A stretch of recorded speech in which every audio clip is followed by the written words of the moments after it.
We are going to hear from all of these coaches and GMs. We got Mike Tomlin, Omar Khan on the Steelers quarterback situation. Wait until you hear what Jara has to say about targeting a running back in the draft. Boy, do they need one. We've been saying that for a couple years now. Welcome to NFL Live. I'm Hannah Storm. This, as you know, is Dan Orlovsky. That is Jason McCourty. This is Mike Tannenbaum. The Mike T. Yes, the Mike T. The Mike T. Which Dan has already thrown down the gauntlet and say they're going to have at it today. All right, the Steelers still need a quarterback. They have the 21st pick. As you know, here is Tomlin and Khan today. We go to camp with 4 quarterbacks. Right now we have 2 on the roster, and all options are on the table. And how we acquire those last 2, I assure you we'll have 4 when we get to Latrobe. Excited about this week. There's a lot of good players that can help us. We have 6 picks. I don't know how realistic it is that we move up, but you never know. I think same put or moving back is probably a bigger option for us. I've obviously known his father for a long time, my first time meeting him. I think the things that stood out were evident in his video. There's a toughness there that doesn't get talked about enough. There's a competitive spirit there that doesn't get talked about enough. I know he's very talented and has made a lot of plays for his university and his team, but the intangible qualities displayed on tape were impressive to me.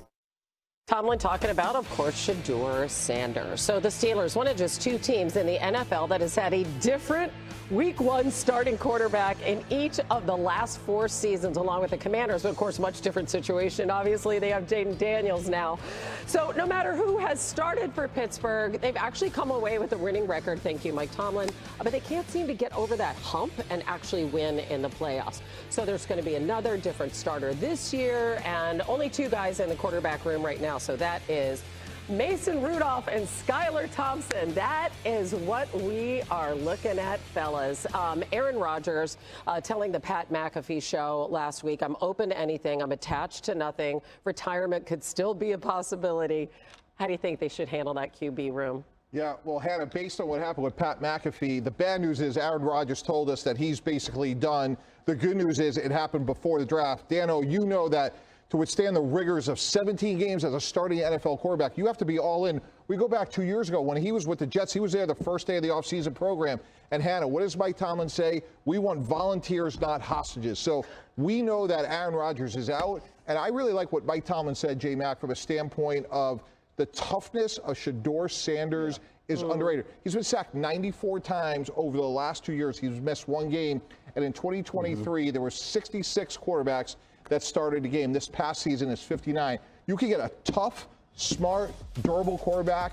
I've been in that situation, go back to 2009, guys, where we had to go get one. We got one in Mark Sanchez. If I'm the Steelers, guys, I am not negotiating. I am paying the bill. I'm going to go get Shedeur Sanders, and I'm going to wish Aaron Rodgers all the best. Okay, yeah, but I mean, do they even have enough to get up there? I don't know. No-brainer quarterback in round 1? No brainer. For you, if you're Pittsburgh? What do you think? I mean, Dan, let me ask you a question. If you were running the Steelers and you paid DK Metcalf $30 million and a second-round pick, do you want Mason Rudolph getting the ball in? No, I'm in complete agreement with you. Here's the pushback I have on, you're saying Shedeur at 21. If all the quarterbacks that we think are first-round potential quarterbacks or top 40 picks, you're talking Cam Ward, Jackson Dart, Shedeur Sanders, Jalen Milroe, Tyler Shuck, if they all peak, if they all reach their highest, who's going to be the best? Probably Milroe. Exactly. So if you're the Pittsburgh Steelers, like if Shedeur peaks, he's going to be a good player.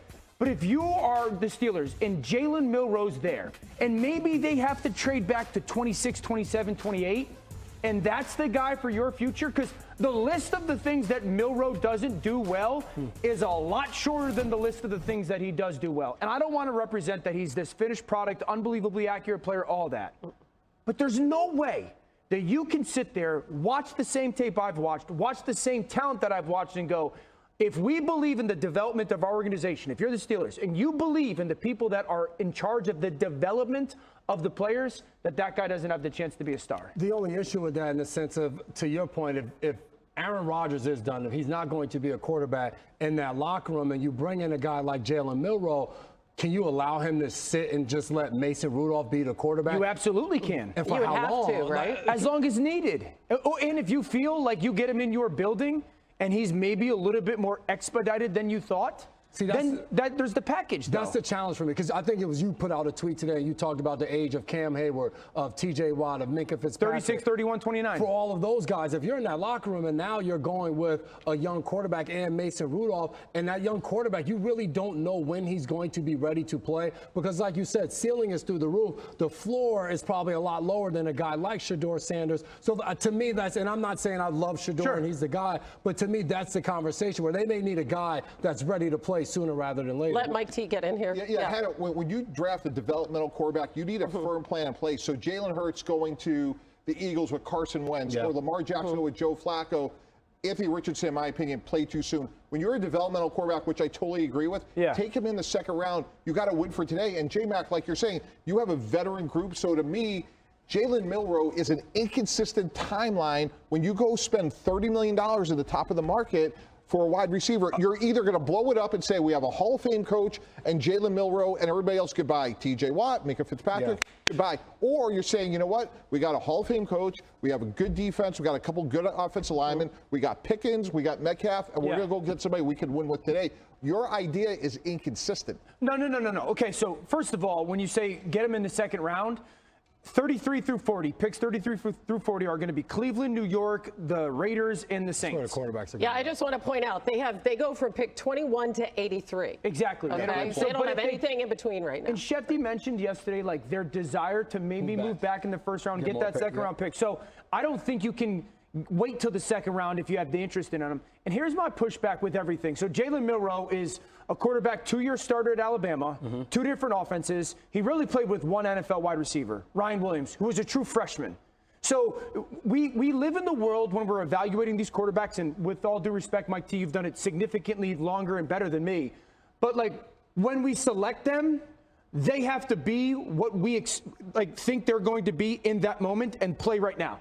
And we've lost sight of development. And I go back to the list of the Baker Mayfields and the Dak Prescotts and the Geno Smiths and the Tua Tagovailoas and the Jared Goffs. Those guys were developmental players. Jalen Hurts, a developmental player.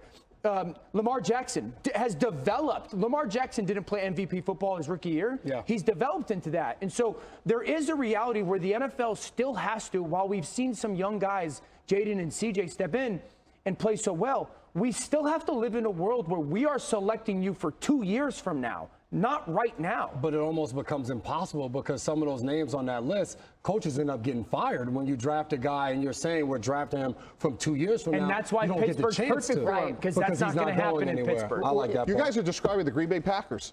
That's what they did. They had Aaron Rodgers. They drafted Jordan Love. He developed, and now they're in the best situation possible. They got a great young quarterback who's in the prime of his career. That just seems to be the exception in the league. The Green Bay Packers are drafting Mahomes with Alex Smith there and waiting. That kind of stability at quarterback, right? Like teams don't get an opportunity to do that, or they just don't choose not to. I mean, and you look at the Steelers, they drafted 3 first-round quarterbacks over a span of 51 years.